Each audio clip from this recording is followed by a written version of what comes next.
Good day, and welcome to today's web talk in our series, Anti-Semitism is a Virus Too, presented by the Canadian Anti-Semitism Education Foundation.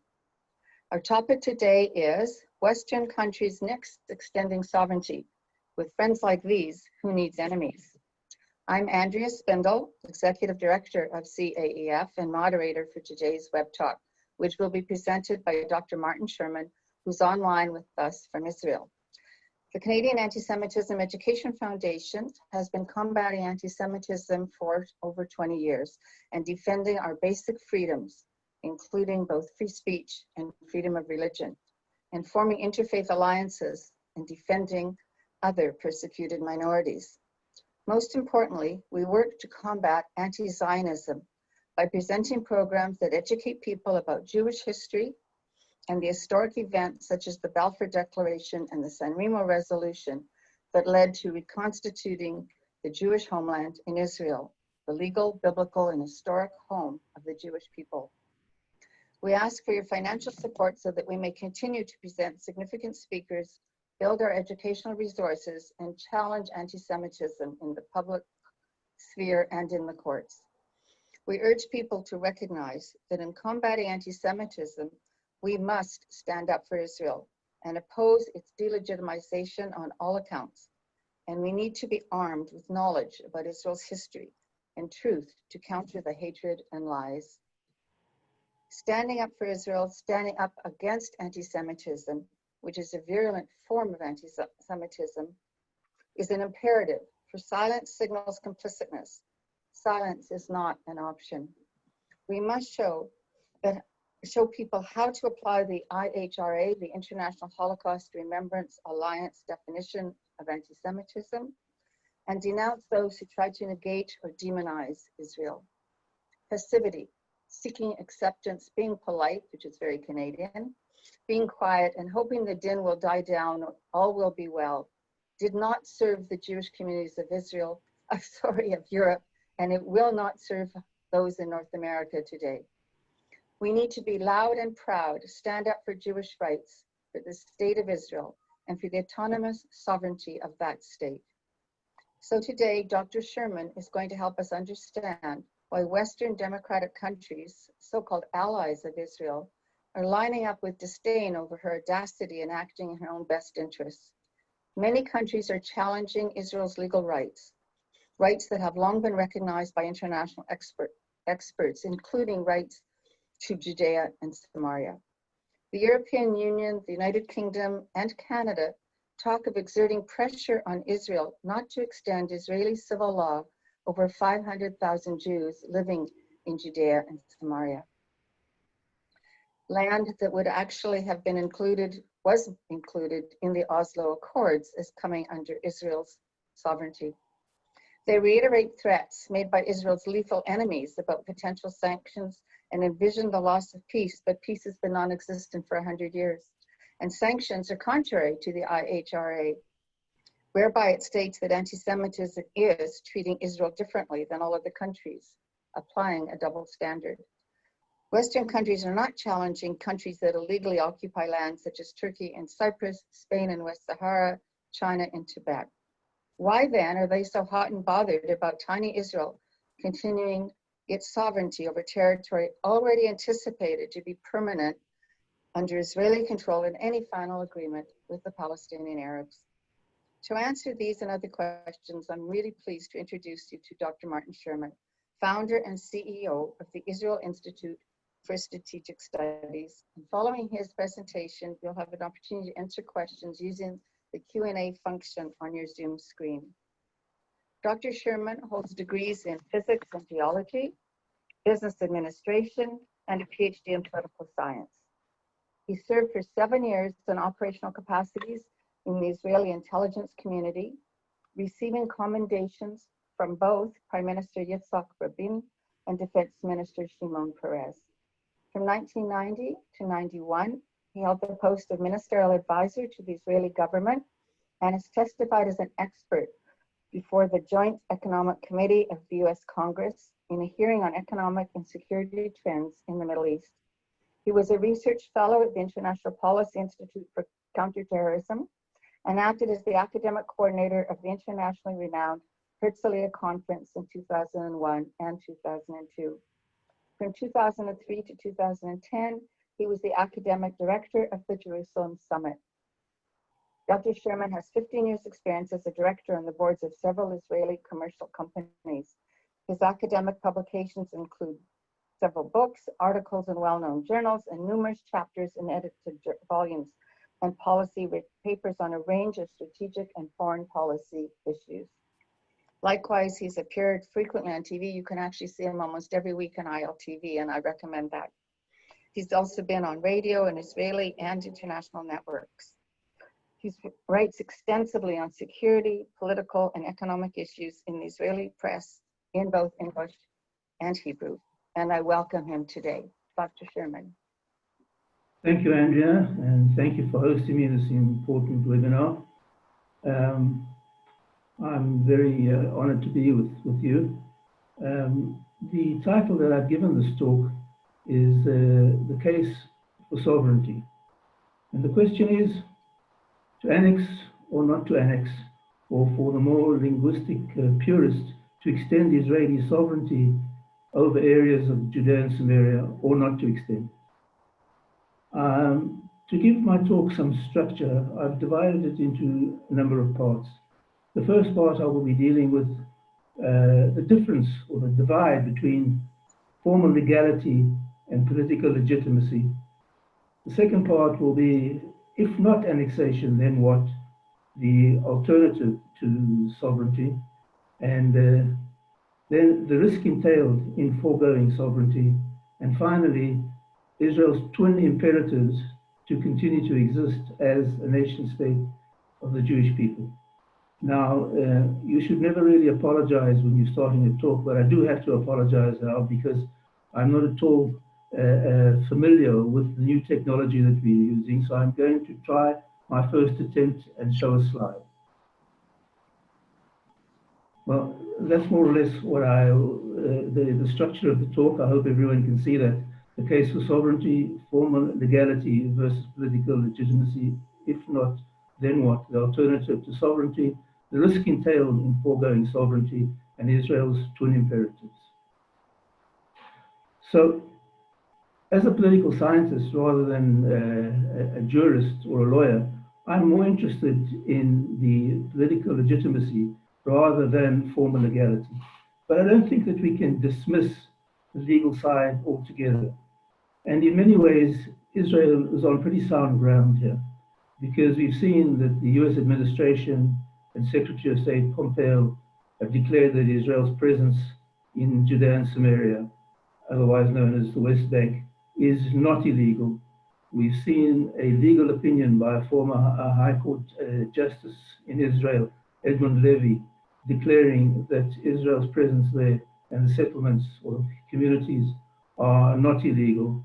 And I recommend to everyone to read Professor Avi Bell's recent article in Newsweek of the 22nd of June 2020, where he discusses the legality of Israel's presence in Judea and Samaria, and he invokes the legal principle of uti possidetis juris.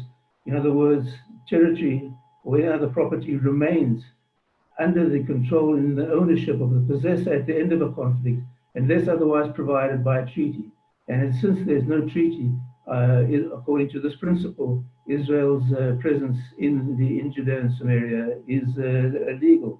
He dismisses a number of the allegations against Israel, and which seem to imply that Israel's presence there is illegal. For instance, he says that they assume that the Palestinian or the PA is a state, and they're not, and therefore we cannot be occupying someone else's territory. The history of the League of Nations designated Judea and Samaria for a Jewish homeland. People raised the pretext that the PLO received the sovereignty of the title of the West Bank from Jordan's illegal conquest of annexation of the territory. And they imply that Israel's justified defense from Arab attack in 1967 is somehow illegal, and they misinterpret the application of civilian law to Area C as an attempt to gain sovereignty over another country's territory, which has never been under any other country's legal sovereignty since the breakup of the Turkish Empire. But some people place, in my opinion, an exaggerated importance on the legalistics and the nuances of law regarding Judea and Samaria. And they raise the question as, well, if we're not going to adhere to law, what would happen if Israel was weaker, and what would we do then? Well, I can assure these people that if Israel was weaker, only one law would apply, the law of the jungle, and the legal niceties would not be relevant in any way.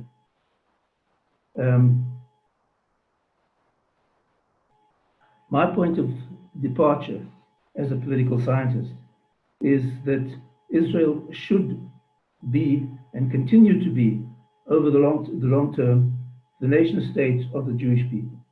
And I believe that this point of departure mandates sovereignty of all the territory from the river to the sea.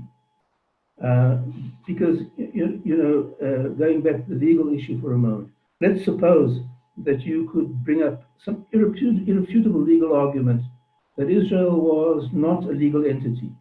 What would that mean? Would we give up Israel? Would we forego the whole country, abolish it with its huge GDP, one of the leading countries in economic achievement today, its scientific achievements, its military power, its cultural accomplishments? What would we do if someone could prove to you that Israel was illegal? So clearly, in international politics, I believe that the legal aspects are secondary. And in support of this, I would like to quote Thomas Jefferson, who wrote a letter in September the 20th, 1810. And he said, "To lose our country by a scrupulous adherence to the written law would be to lose the law itself, with life, liberty, property, and all those who are enjoying them with us, thus absurdly sacrificing the ends to the means." So I think in many ways we should adopt the spirit of the statement, because what is important is not only the written law, but common sense and prevailing realities. Moreover, taking this line a little bit further, suppose Israel does not annex the territory. What's the alternative? Well, the most commonly cited alternative is the two-state solution. And you wonder what has to happen for the two-state solution to be relinquished. We've had over a quarter of a century of failure to bring about a two-state solution with huge international support, financial aid, etc., etc. And if you want to look for the ultimate indictment of the two-state solution, have a look at Gaza. Gaza, in many ways, is the ultimate indictment of the two-state solution, where the Palestinians were given everything in exchange for nothing, and turned what could have been, according to some people, a Middle Eastern Singapore into a cesspool with overflowing sewage, with intermittent power delivery, with water sources shortages, and growing health problems. So I think, looking at Gaza, this is a very compelling argument for setting aside the two-state solution. And in many ways, the two-state solution is based on five myths which comprise the Palestinian narrative and their claim for statehood. Let me try and bring these up. So, the delegitimization of the Palestinian narrative and the claim for Palestinian statehood rests basically on exposing the myths on which that narrative is based.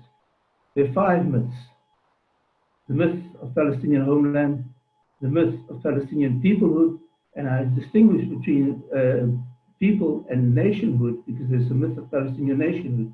Peoplehood refers to a distinct ethnic group, and nationhood refers to a distinct political group. The myth of Palestinian statelessness and the myth of Palestinian refugees. I'll go through these very quickly. The myth of Palestinian homeland. I think the most important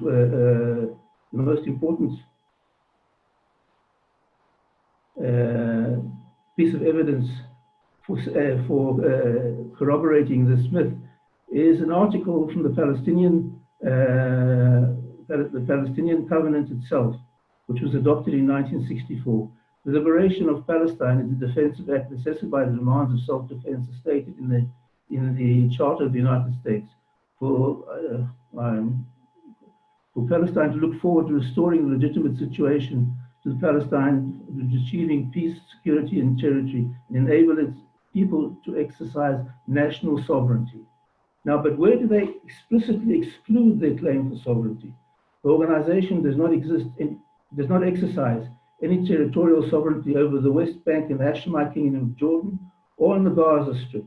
So in other words, the Palestinians, when they put together their first national charter, explicitly excluded the West Bank and Gaza Strip from their national homeland. In other words, the only time they started to claim it was when it fell into under Jewish administration. And here's a quote from Yasser Arafat's predecessor, Ahmed Shukeri, who was the first chairman of the PLO. D-Day is approaching. The Arabs have waited 19 years for this and will not flinch from the war of liberation. This is a fight for the homeland. It is either us or the Israelis. There is no middle ground. We shall destroy Israel and its inhabitants. As for the survivors, if there are any, the boats are ready to deport them. Now, what's important here is to focus on the word liberation and homeland. What did he want to liberate? Because all of Judea and Samaria, the entire West Bank, was under Arab rule, and not even a feeble attempt was made to set up a Palestinian state. This is a fight for the homeland. What's the homeland? The homeland that they claim today was under Arab rule.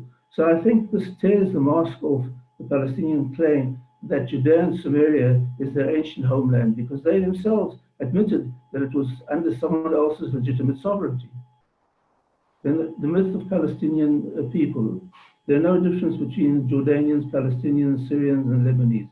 It is only for political reasons that we carefully underline our Palestinian identity, because it is in the interest of the Palestinians to encourage a separate Palestinian identity. This was declared by Zohar Muxi, who was formerly the head of the PLO's military department and a member of the executive council, in the Dutch daily Trouw on March the 31st, 1977, and he was there later dispatched to the next world by the Mossad. Palestinians and Jordanians are considered by the PLO as one people. So there you have, in the words of the Palestinians themselves, that they are not really a distinct people, and their claim to peoplehood is merely a tool to prize loot the Jewish control of their homeland. The myth of Palestinian nationhood. I don't think that this was Azmi Bashara, who was an Israeli member of parliament and later had to flee Israel because he was convicted or suspected of cooperating with the Hezbollah during the 2006 Lebanese war. I don't think there is a Palestinian nation at all. I think there is an Arab nation. I always thought so. I think it's a colonial invention, a Palestinian nation. When were there any Palestinians? Where did they come from? A good question. And Muhsin, who we saw before, carries on saying, we're all part of one nation. Yes, the existence of a separate Palestinian identity serves only tactical purposes. The founding of a Palestinian state is a new tool in the continuing battle against Israel. And in the current Palestinian National Covenant, we find the following. The Palestinian people are part of the Arab nation and believe in Arab unity. However, they must, at the present stage of their struggle, safeguard their Palestinian identity and develop the consciousness of that identity. Now, what other nations says that we have to accentuate or emphasize their identity only for the present? The Brazilians, the Greeks, the Spanish, of course no one does. Only the Palestinians, which again exposes the fact that the whole claim for Palestinian nationhood is merely a temporary hoax. The myth of Palestinian statehood. As you know, up until 1988, all the Palestinians, all the Arabs living in Judea and Samaria had Jordanian citizenship. And here we have a quote from Anis Qasim, a prominent Palestinian legal expert, who tells us that more than 1.5 Palestinians went to bed on the 31st of July as Jordanian citizens and woke up on the 1st of August as stateless persons. So the reason that the Palestinians are stateless has nothing to do with Israel. It has to do with Jordan illegally stripping them of that status. Here we have a quote from the Human Rights Watch. Until 1988, and especially over the past few years, the Jordanian government has been arbitrarily and without notice withdrawing Jordanian nationality from its citizens of Palestinian origin, making them stateless. So the whole issue of statelessness is an Arab artifact, but nothing to do with Israel. And the final quote from the Arab League: if every Palestinian who sought refuge in a certain country was integrated and accommodated into that country, there won't be any reason for them to return to Palestine. Precisely, this again exposes very dramatically that the whole issue of Palestinian identity is merely a pretext, merely an artifact to pry the Jews hold loose of their own homeland. And finally, the myth of Palestinian refugees. As you know, this is probably most people know about, that the Palestinians have a very different and unique definition for refugees, different from that applied to any other refugee. We have a quote here from the late Tom Lantis, who was a ranking Democrat member in the House of International Relations, who pointed out, frankly, I am baffled as to why more than 50 years after the founding of the State of Israel, there continues to exist a UN agency focused solely on Palestinian refugees. No other refugee problem in the world has been treated in this privileged and prolonged manner. If UNRWA operated in this way, and Inad Wilf, a former Labour member of Knesset, wrote, if UNRWA operated in the same way as the UN High Commissioner for Refugees, which is responsible for all other refugees in the world, today there would only be tens of thousands of Palestinian refugees rather than millions. So the myth of Palestinian refugees is merely, again, a pretext to mount pressure on Israel to give up land that it needs for its security. Now, let's suppose you do not annex Judea and Samaria. What would be the option? Without annexation and the presence of Israeli military there, it would either become a giant Gaza if the settlements remain there, or a giant South Lebanon if, as some people in Israel recommend, that the settlements be removed, but the army remain there until some agreement is reached. In either case, we know how the Gaza episode ended and the South Lebanon episode ended. In both cases, Israel was forced to retreat, relinquish territory without any agreement, and the hostilities continued. Now, if that happened in Judea and Samaria, the situation would be very, very different, because as opposed to Gaza, and in a certain extent, the significance of the territory in Judea and Samaria is dramatically different. And indeed, every time the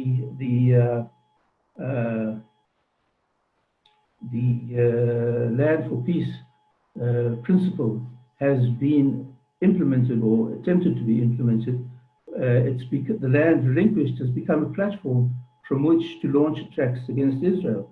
That happened in Gaza almost immediately, happened in Judea and Samaria after a few months, happened in South Lebanon when Israel withdrew, which has now become a real strategic problem for Israel. And it's happened in Sinai, which is now descending into probably one of the most brutal places on the face of the earth, with the Egyptian army having great difficulty in contending with the jihadi warlords there. And as this resulted in an erosion of the demilitarization, which was the major accomplishment in the agreement with Egypt, because the Egyptian army cannot cope with the jihadi warlords there, Israel has agreed to allow Egypt to increase its military presence there well beyond what is provided for in the peace agreement.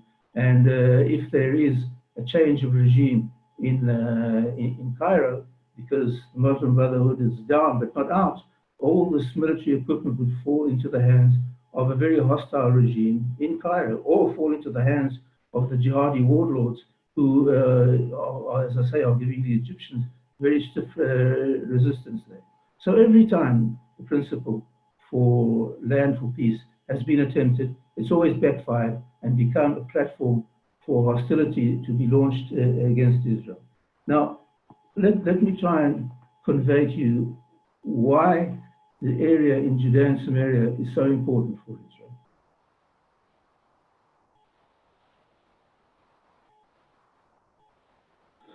What we have here is a map, and you can see it's marked secret.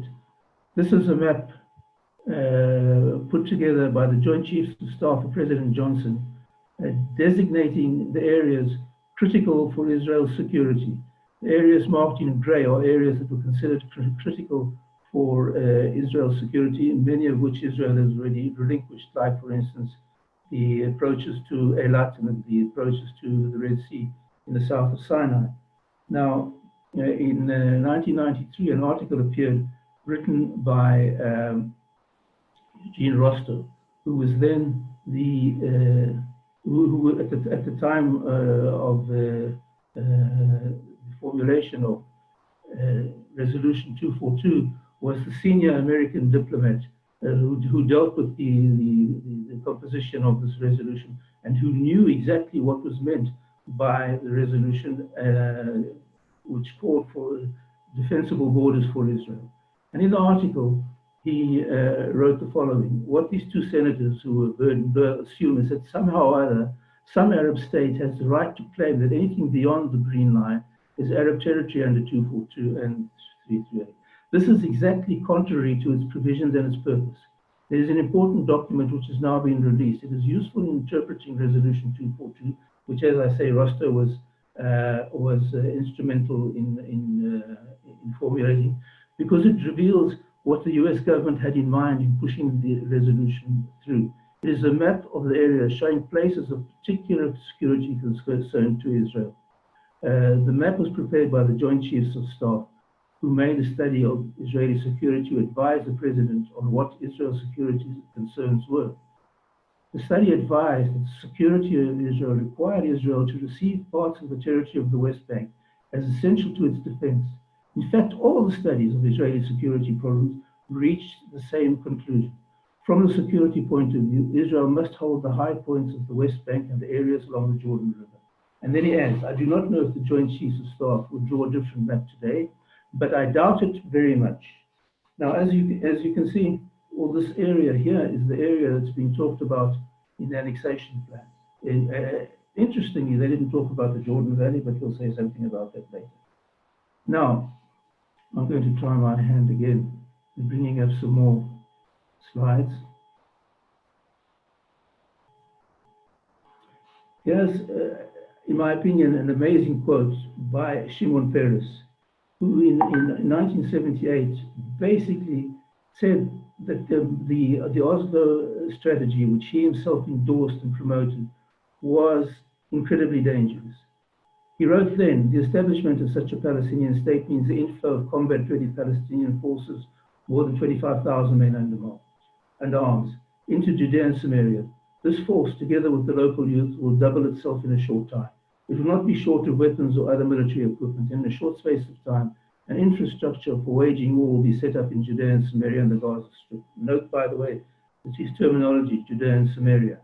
Israel will have problems in preserving day-to-day security, which may drive the country into war or undermine the morale of its citizens. In times of war, the frontiers of the Palestinian state will constitute an excellent staging point for mobile forces to mount attacks on infrastructure installations vital for Israel's existence, to impede the freedom of action of the Israeli Air Force in the skies over Israel, and to cause bloodshed among the population in areas adjacent to the frontier. Well, he went on to say it is of course doubtful whether a territorial expanse can provide absolute deterrence. However, the lack of minimal territorial expanse, and you can see how minimal the territorial expanse would be if Israel does not annex that territory, places the country in a position of an absolute lack of deterrence. This in itself constitutes, notice, an almost compulsive temptation to attack Israel from all sides. In the 20th century, with the development of rapid mobility of armies, the defensive importance of territorial expanse has increased. Without a border which affords security, a country is doomed to destruction in war. It may have been possible to defend the thin waist of Israel's most densely populated area, where the most formidable weapons used by both sides was the cannon of limited mobility and limited firepower. If a Palestinian state is established, it will be armed to the teeth, and we can see this happened in Gaza. Within it, there will be bases of the most extreme terrorist forces, as there are in Gaza, who will be equipped with anti-tank and anti-aircraft shoulder-launched missiles, which will endanger not only random passers-by, but also every airplane and helicopter taking off in the skies of Israel and every vehicle traveling along the major traffic routes in the coastal plain. That's a very grave warning, which somehow he managed to disregard when he received the Nobel Peace Prize. Here is a quote from Amnon Rubinstein, who was a left-wing member of parliament for the Meretz faction and served as the Minister of Education for them. The proponents of a Palestinian state threatened us with artillery from Qalqilia, which is a town pretty close to Kfar Saba. The proponents of a Palestinian state claim if they, the Arabs, threaten us with artillery from Qalqilia, we will threaten Qalqilia with our artillery. However, the answer to this is very simple. The Arab world can exist, prosper, and develop not only if artillery threatens Qalqilia, but even if it hits it. Israel, small and exposed, will neither be able to exist nor prosper if its urban centers, its vulnerable airport, and its narrow winding roads are shelled. Now remember that, because I'm going to come back to that. That's a picture of the airport, Ben Gurion Airport, from area designated for the Palestinian state, and you can see a plane clearly on the runway. This is the fundamental difference between them and us. This is the asymmetry between the risk that Israel takes and the Arab state. This is a terrible danger involved in the establishment of a third independent sovereign state between us and the Jordan Valley. The third state is liable to be an arrowhead directed at the very heart of Israel with all the force of the Arab world behind it. And from the iconic moderate of the Labour Party, who was the commander of the underground Palmach, tells us that the innovation and advancement of weaponry makes territory more important. The innovation and sophistication in weaponry, including the appearance of ground-to-ground missiles and supersonic fighter bombers, not only fail to diminish the value of strategic depth and natural barriers, but in fact enhance their importance. This is even more true for Israel's difficult geographic position. One does not have to be a military expert to easily identify the critical defects of the armistice line that existed until June 67. For Israel, and this is the asymmetry again, for Israel, a military defeat would mean the physical extinction of a large part of its population and the political elimination of the Jewish state. To lose a single war, to lose everything. And perhaps most significant is what Arik Sharon, the architect of the disengagement from Gaza, wrote in 1992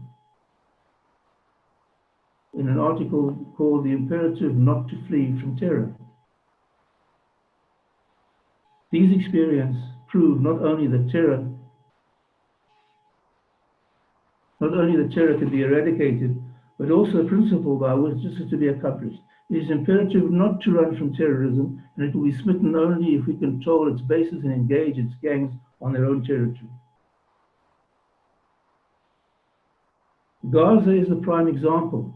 The populated section of Gaza had in 1970 become an area controlled by terrorist organizations because the defensemen had decided to evacuate the towns, the villages, and refugee camps. Unfortunately, we returned to the correct policy before the Gaza Strip exploded like a festering abscess, which could have poisoned the entire surroundings.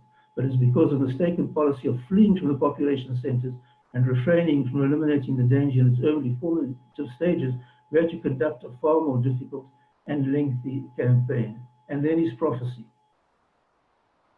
If we once more fall into the same mistake, the price will be much heavier than before, because now the terrorists and the means they have at their disposal are different and more dangerous than they had before, and that's obviously true. If we abandon Gaza, it will be taken over by terror organizations. The Palestinian square in Gaza will become a launching site for rockets aimed at Ashkelon. And what will the IDF do? And obviously, they have become a launching site. It will once again recapture Gaza, shell and bomb the towns and refugees in the Gaza Strip?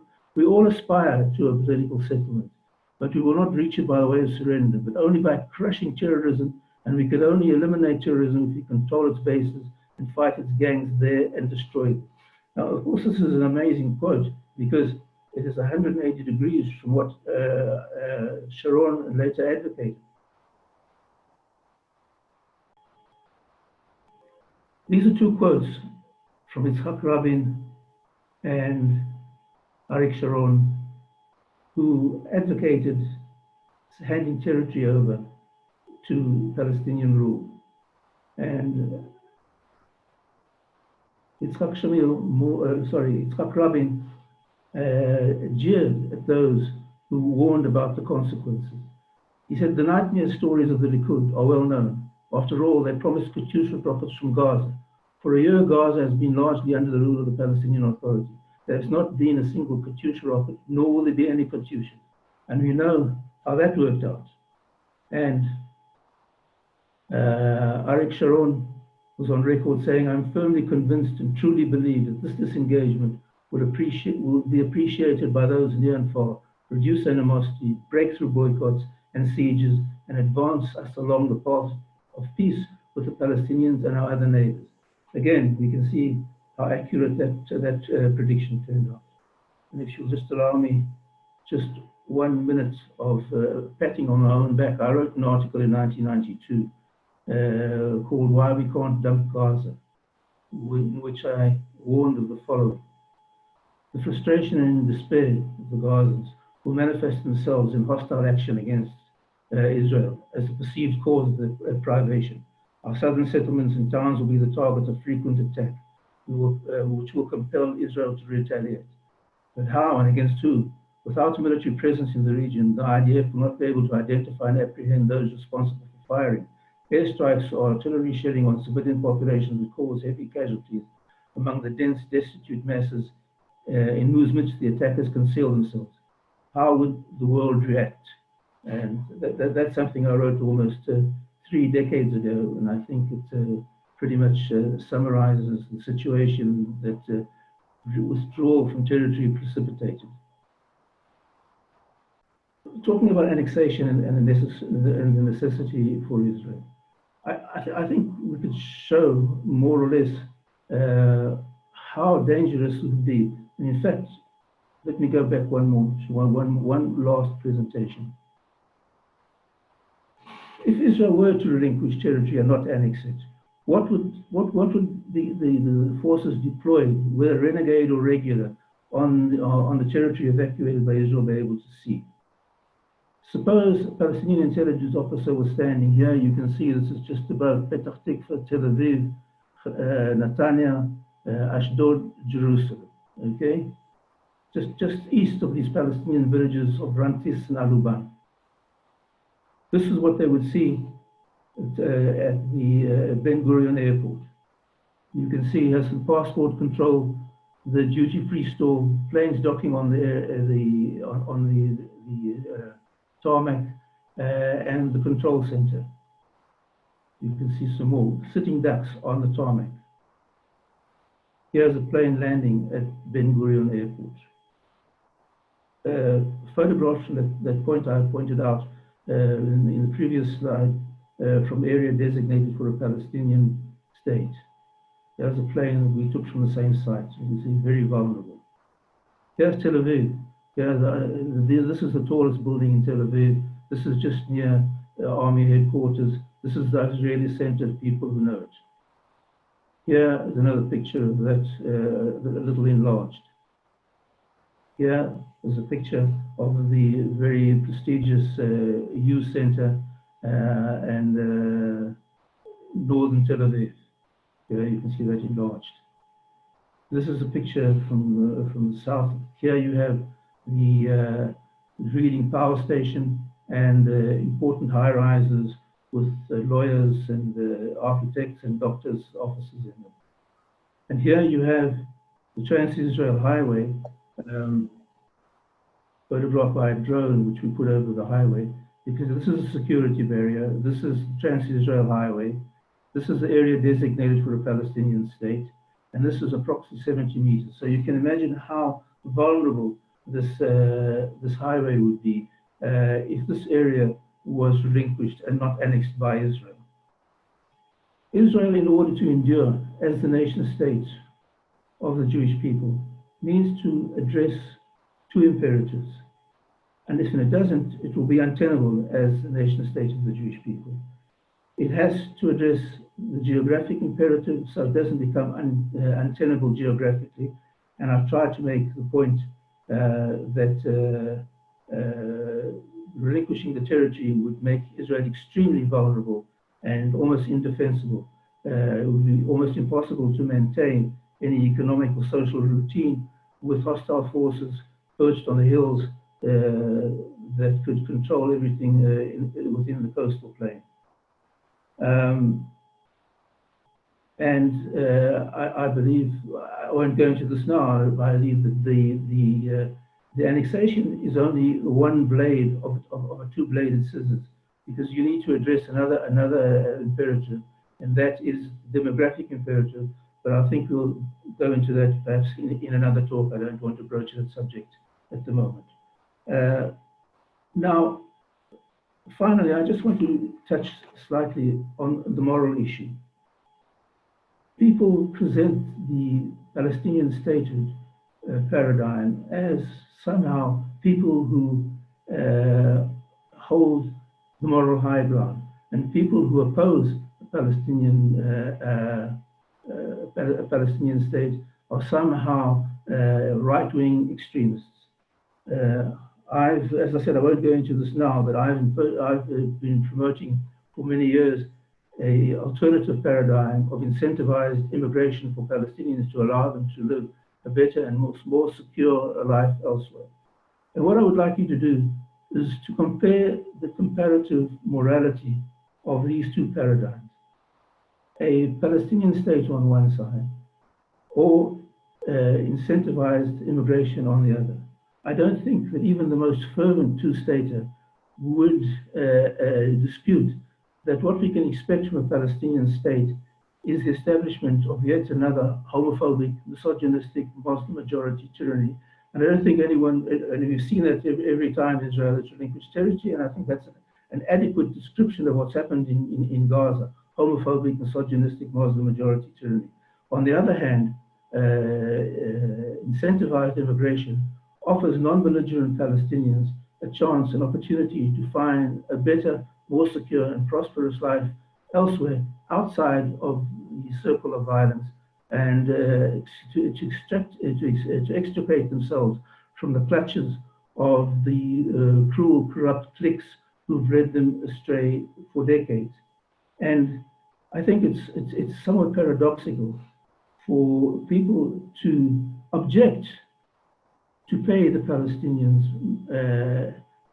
incentives or financial inducements to abandon their homes, whilst that is precisely the kind of policy that's being offered the Jewish inhabitants of Judea and Samaria. In Israel, there is a philosophy called the Pinui Pitzui, which means evacuation compensation, which actually happened in Gaza, where the Jewish residents have been offered financial inducements to abandon their homes, to allow the establishment of a Palestinian state, which in its, as I said, will probably be a homophobic, misogynistic, Muslim majority tyranny, but offering Arabs financial inducements to leave their homes, to prevent the establishment of such an entity, seems somehow to be right-wing extremism. This, in my opinion, is very paradoxical, very perverse, and I think I'll leave you with that thought and end the presentation now and take questions. Thank you very much, Martin. Can you hear me? Yes. Okay. So we know that many countries, including Canada, speak about pressuring Israel not to annex, whether it's the right term or not. What would be the consequence, do you think, if in a day or two Israel announces that it in fact intends to extend sovereignty? What will these so-called Western allies say or do? Well, let me say something before that.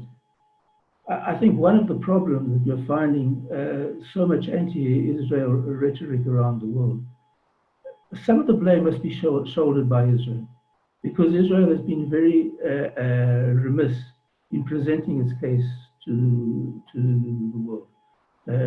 I've been advocating now, I must be 7 or 8 years, that Israel should invest 1% of its state budget for public diplomacy. Now, to give you an idea, 1% of state budget is over $1 billion. With $1 billion, you can win a lot of hearts and change a lot of minds. So I think in many ways, Israel has allowed itself to, or permitted this anti-Israel hype to build up, and without responding to it forcefully enough or resolutely enough.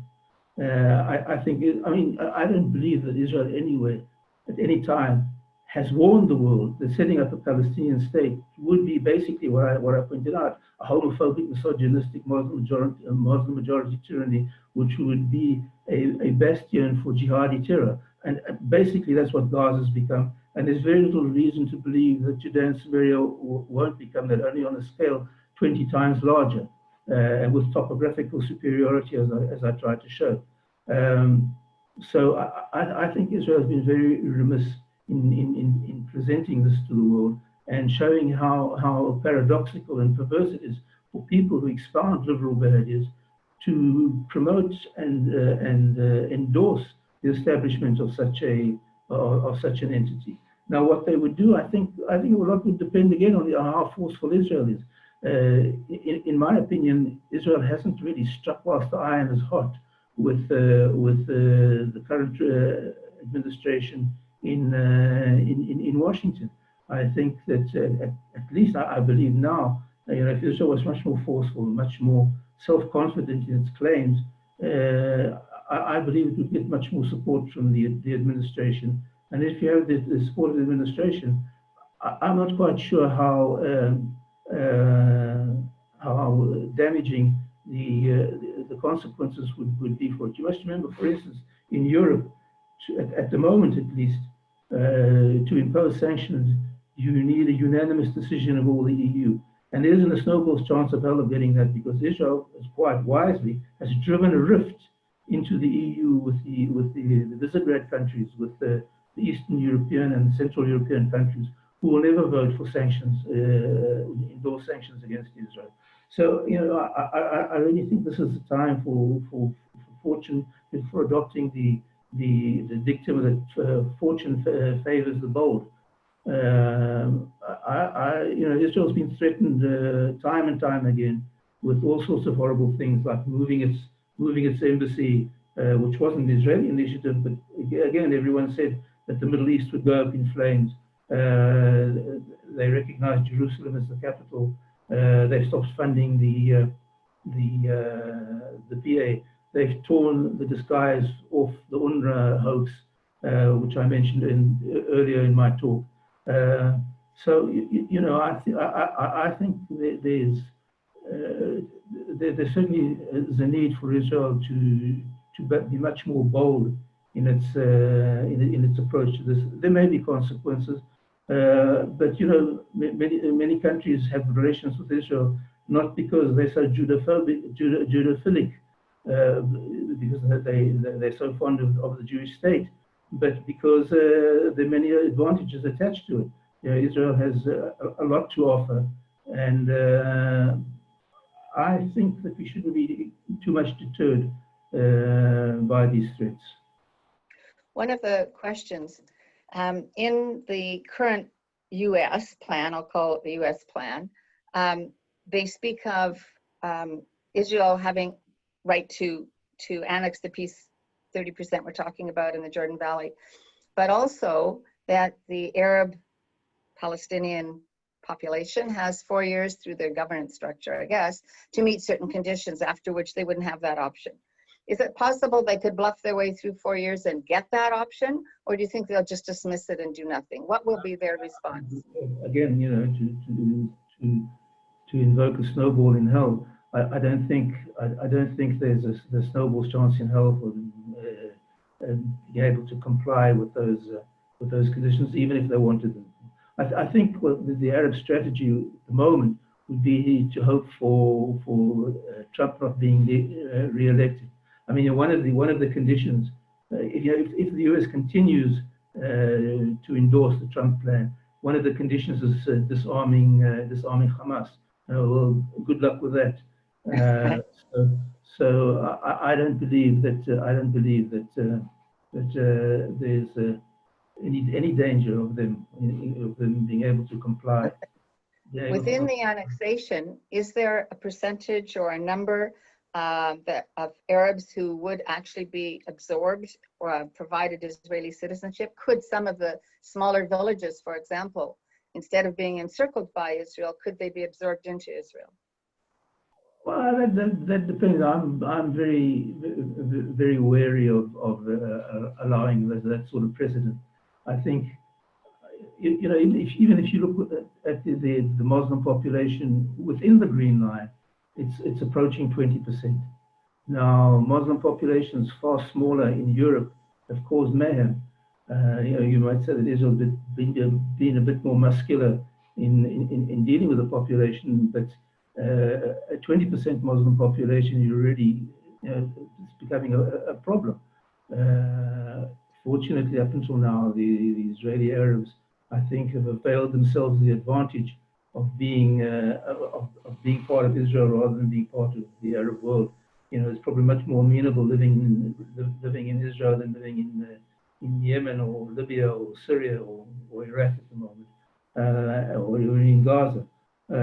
So I think they've carefully calculated which side their bread is buttered on. But once the population becomes larger and larger, this is going to create problems. You know, if 30% or 40% of the population rejects its Jewish nature, what are you going to do about the flag of Israel with the Star of David on it? What are you going to do about the words of the national anthem, which call for, you know, talk about a Jewish soul yearning for Jerusalem?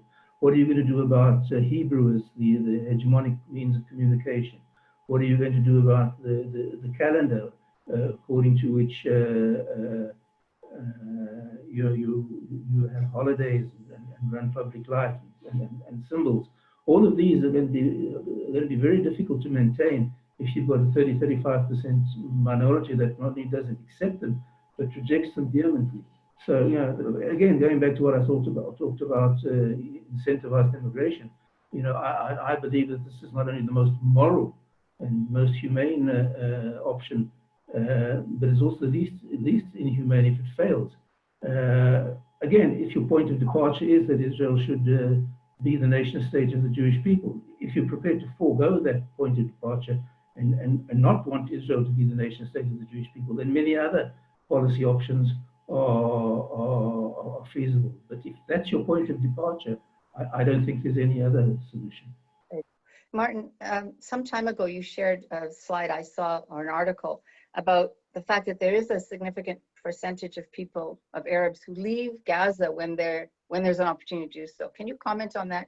Because people are asking, you know, how much would it cost? How many people would go? Where would they go? But it seems to me that nobody believes the Arabs will go if they've given money, and you've been able to show that that's not true. Well, there's, unfortunately, I can't bring it up on the computer at the moment, but there is a myriad of articles including sources like Al Jazeera and Al Monitor, who are not particularly pro-Israel, who talk about this desire of the Gaza population to leave. And I believe if they were offered safe passage and funding, Gaza would be emptied within a year.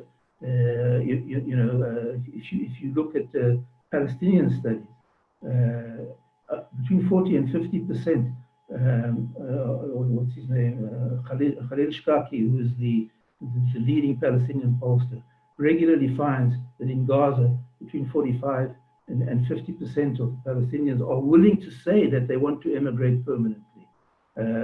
So, and why wouldn't they?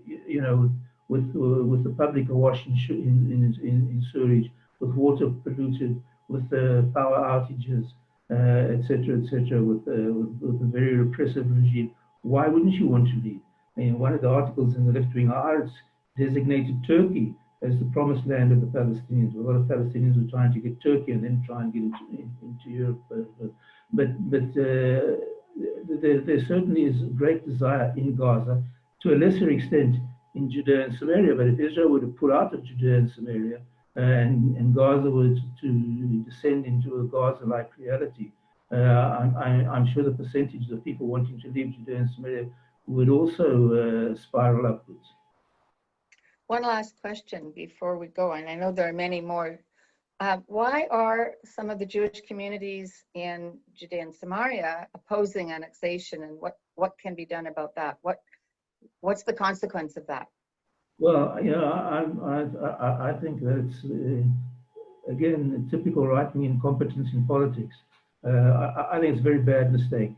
I think that, their objections, because they're agreeing to a Palestinian state. Netanyahu agreed to a Palestinian state in a much more flagrant and detrimental way in 2009 at Bar Ilan, and nothing happened. This is in the Trump plan. The prospects of a Palestinian state are far more remote. The other reason, which I think is more justified, they're worried about settlements being isolated. Just the settlements being sovereign and isolated by surrounding Palestinian territory. But that's the situation today anyway. Having Israeli sovereignty in the settlements changes the legal situation, makes building easier, etc., etc. So I think they're being a little short-sighted in opposing this. I'm basically a rather stridently hawkish in my opinions, but I think in this case we should have taken it long ago, but we should take it. And the longer we wait, the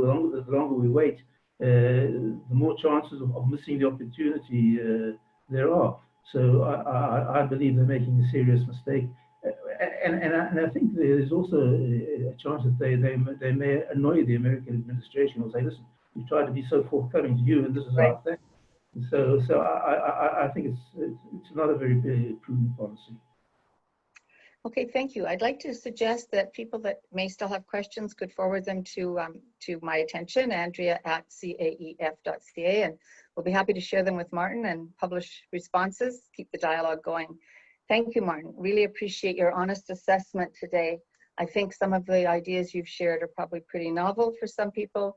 I think it's very important that people are armed with facts, with truth. The photos really helped a great deal, so thank you for that. We wish you a very momentous week. Something's going to happen in Israel this week. We'll all be stay tuned like this, let's hope, that it doesn't endanger Israel in any way. And thank you, everyone. I hope next time we're a bit more proficient with the technology. Yes, we might. That was great, though. Maybe we have to talk to you the day after tomorrow to see what's really happening.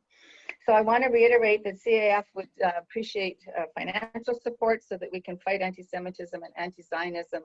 The two are inextricably linked. I read an article yesterday where somebody's arguing anti-Zionism is not anti-Semitism. I would suggest to anyone listening that that's only our enemies that would say that. We need to fight the BDS movement on campus, which is really about destroying Israel. It has nothing to do with Palestinian rights. There's no BDS activity that does anything to help enhance the lives of individual Arab Palestinians. It's all about destroying Israel. So let's work together to stop the demonization and stop the lies. Thanks, everyone. Have a good day. Bye now. Thank you.